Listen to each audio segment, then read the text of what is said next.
The programme is an invaluable means of embedding creativity across the new curriculum for Wales, which I think is especially important as the World Economic Forum now lists creativity in the top 3 skills required by employers.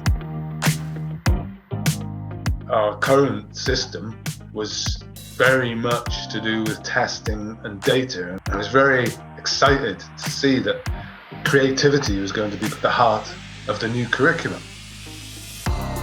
I think the programme has provided space for all those involved to reflect on and direct their own learning, and in doing so has encouraged new ways of working and approaching subject areas. I realised that every child has got some talent. Every child has got strengths, and our job is to find them and support them and encourage them and get the best out of these kids. Dyn ni fel athrawon ambell weithiau, ni dan gymaint o pwysau, mae disgwyliadau arno ni feddwl yn wahanol, cyflwyno wahanol, a dwi'n credu mae hwn wedi rhoi'r hyder I fi I gymryd risg. Mae'n deg I weid, dwi wedi cael mwy o syniadau gwerthfawr byddai bendant yn defnyddio yn y dyfodol. A ges I neges cyn hanner tymor hydre diwetha yng nghanol y lockdown sydd wedi bod a phopeth yn dweud bydd I di'n falch o glywed, maen nhw nawr yn creu drama I hunain, mae'r plant yn sgriptio drama, yn cael gweddill yr ysgol I berfformio a'r cyfan yn datblygu llythrennedd nhw, ond yr athro eisiau rhoi gwybod I fi 2 flynedd wedyn beth yw effaith y cyfan.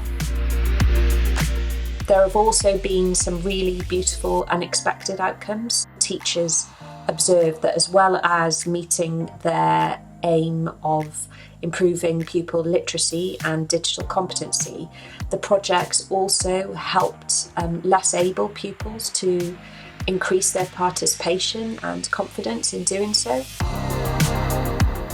If these children have that sense of worth and they have enjoyment and interest and enthusiasm, they're going to learn and they're going to be successful. It is our job to ensure that that happens.